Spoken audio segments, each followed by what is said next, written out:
warahmatullahi wabarakatuh.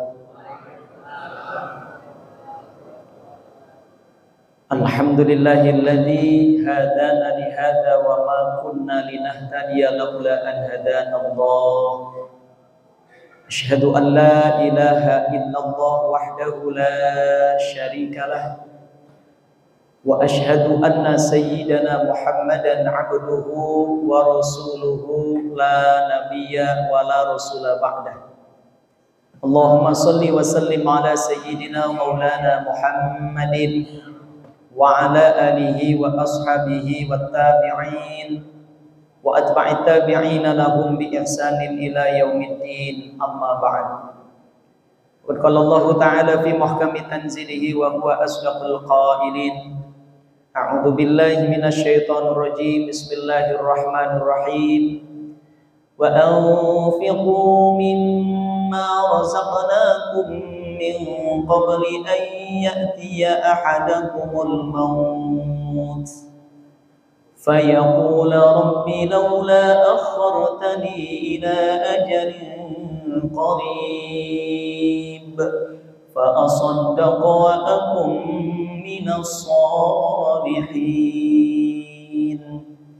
Shadaqallahul azim wa sadaqa rasuluhun nabiyul habibul karim wa nahnu ala dzalika minasyahidin wasyakirin walhamdulillahi rabbil alamin.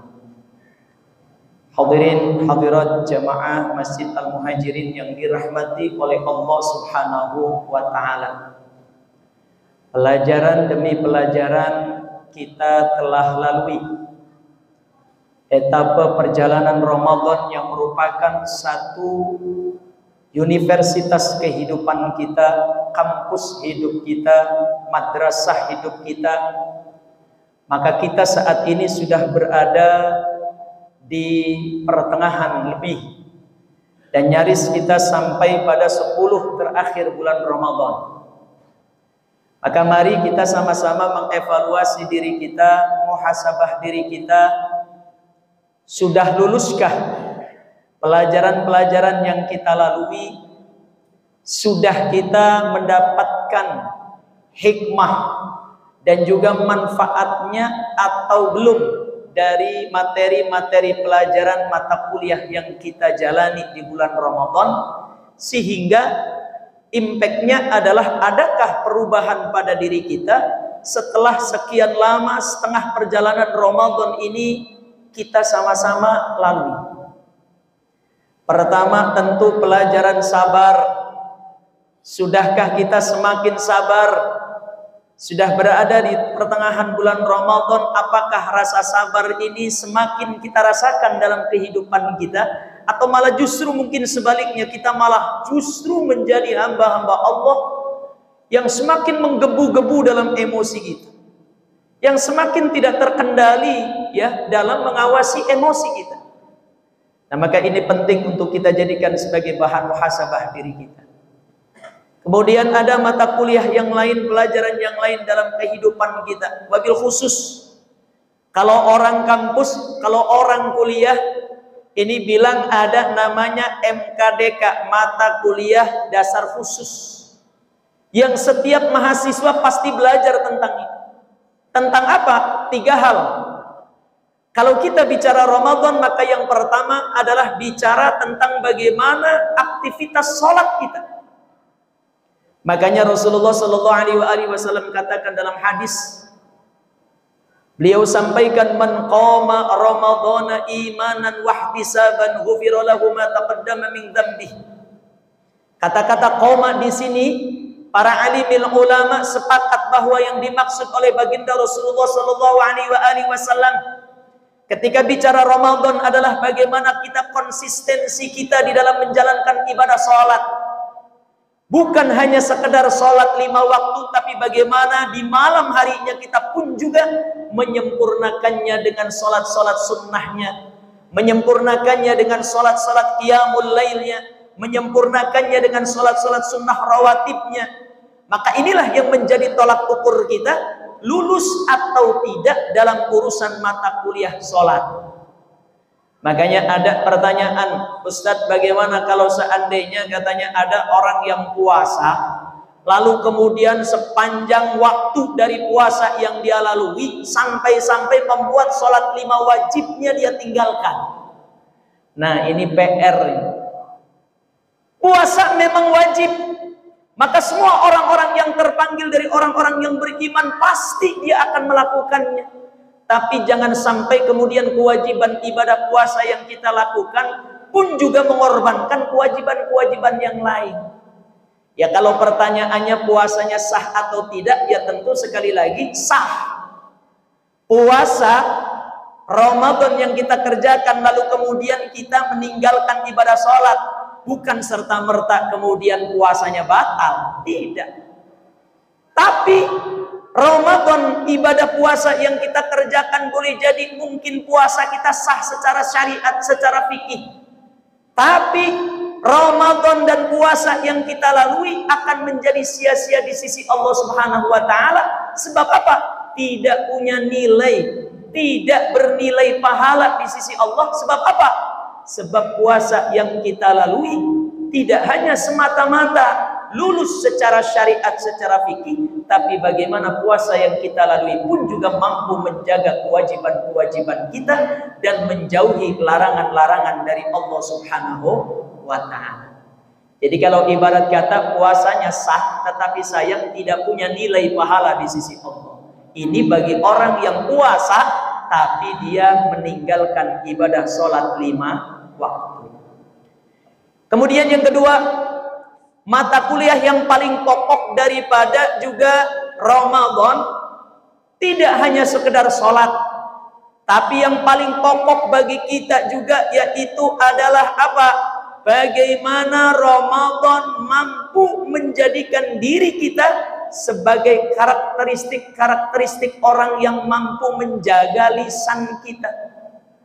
Ya, sebab kata Rasulullah Shallallahu Alaihi Wasallam, sebagian ulama menyatakan bahwa ini bukan hadis tapi ini adalah pepatah Arab.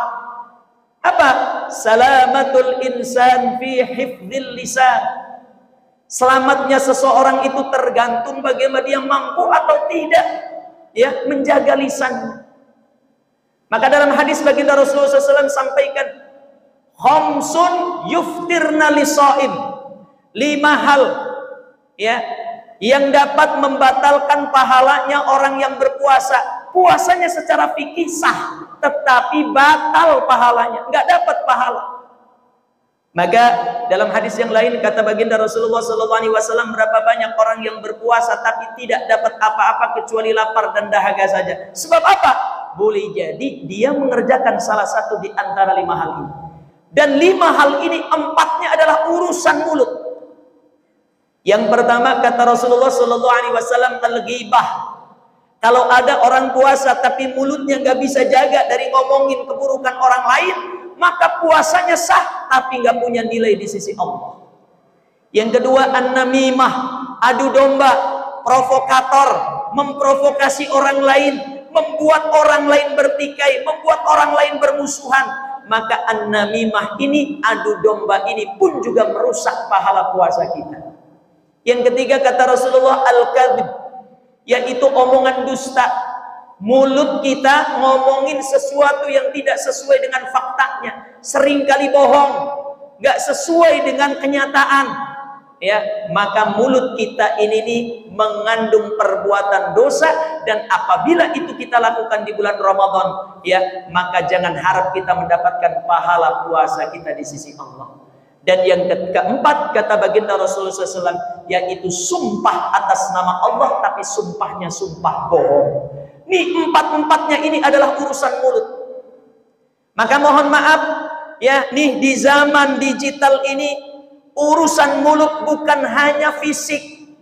Tapi kata Imam Al-Ghazali di dalam kitab Ihya Ulumuddin, yang menduduki satu hukum yang sama di hadapan Allah sama seperti mulut adalah apa yang kita tulis melalui tangan kita.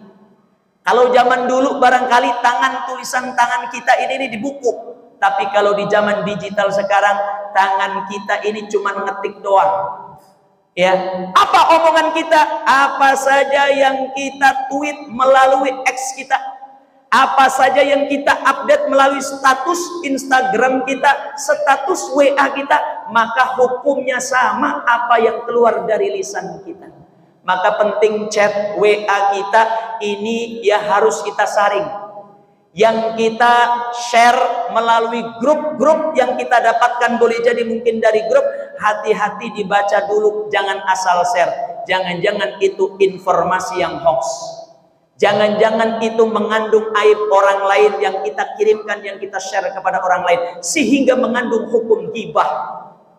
Nah, maka sekali lagi, kalau zaman dulu barangkali cuma mulut fisik saja, tapi zaman sekarang ya, nih boleh saja mulut kita diam, tapi ketika tangan kita berselancar di media sosial, maka hukumnya sama seperti mulut kita, bahkan lebih dahsyat dosanya apabila yang kita share, apabila yang kita posting, apabila yang kita update, semuanya adalah sesuatu hal yang mengandung 4 hal tadi. Maka hati-hatilah dengan mulut kita. Ya, yang terakhir kata baginda Rasulullah SAW, yaitu adalah menjaga mata. Hati-hati saat berpuasa, mata kita jangan melihat sesuatu yang dapat membangkitkan syahwat kita, birahi kita. Sebab apa? Nilai puasa kita 0 di sisi Allah Subhanahu wa Ta'ala. Tuh ya, apa namanya, setan gepeng kita, handphone kita, ya, kita gunakan untuk sesuatu yang baik. Sepanjang kita puasa, sepanjang kita Ramadan, pastikan itu handphone buat baca Al-Quran. Pastikan buat nonton di YouTube-nya adalah yang kita tonton, tausiah-tausiah, nasihat-nasihat guru-guru kita. Pastikan aplikasi-aplikasi yang membangun kedekatan diri kita kepada Allah Subhanahu wa Ta'ala. Hindari sesuatu yang membuat diri kita jauh dari Allah Subhanahu wa Ta'ala. Yang terakhir, pelajaran yang paling utama tidak lain yaitu adalah sedekah. Makanya Allah Subhanahu wa Ta'ala di dalam Al-Qur'an menyampaikan, wa anfiqu mimma razaqnakum min qabli ayyatiya ahadakumul maut. Nih diingetin oleh Allah Subhanahu wa Ta'ala dalam Al-Qur'an. Ya, andaikan ada orang yang mati, diberikan kesempatan oleh Allah bangkit lagi hidup di dunia meskipun cuma 1 jam, apa yang mereka inginkan? Kata Allah Subhanahu wa Ta'ala dalam firman-Nya, fa asaddaqa wa akum minas shalihin. Andaikan ada orang yang sudah wafat, yang sudah meninggal, diberikan kembali kesempatan oleh Allah 1 jam hidup, apa yang akan mereka lakukan? Kata Allah Subhanahu wa Ta'ala, pasti mereka akan berbondong-bondong untuk melakukan sedekah, untuk melakukan infak, untuk mempersembahkan harta yang dia miliki semasa hidup di dunia itu di jalan Allah Subhanahu wa Ta'ala. Maka penting, mari kita nih yang masih hidup, sebab sedekah yang paling utama adalah sedekah orang-orang yang masih hidup, lebih-lebih di bulan Ramadan. Mari tadi kita diingatkan, jangan lupakan zakat kita, baik zakat fitrah maupun zakat mal kita. Lebih dari itu, sisihkan harta kita untuk bersedekah, baik sedekah jariyah maupun sedekah kepada fakir miskin dan juga anak-anak yatim. Mudah-mudahan Allah Subhanahu wa Ta'ala terus membimbing kita agar menjaga 3 mata kuliah ini sehingga kita pastikan kita lulus. Sehingga minimal kalau 3 hal ini kita lulus, insya Allah mudah-mudahan kita bisa dilantik sebagai sarjana muttaqin, sarjana orang-orang yang bertakwa. Oleh karenanya, jaga salat kita, jaga lisan kita, dan jaga sedekah kita. Insya Allah mudah-mudahan kita termasuk golongan hamba-hambanya yang bertakwa. Amin ya rabbal alamin. Hadani Allah wa iyyakum ajma'in. Wallahu muwaffiq ila aqwamit thoriq. Wassalamualaikum warahmatullahi wabarakatuh.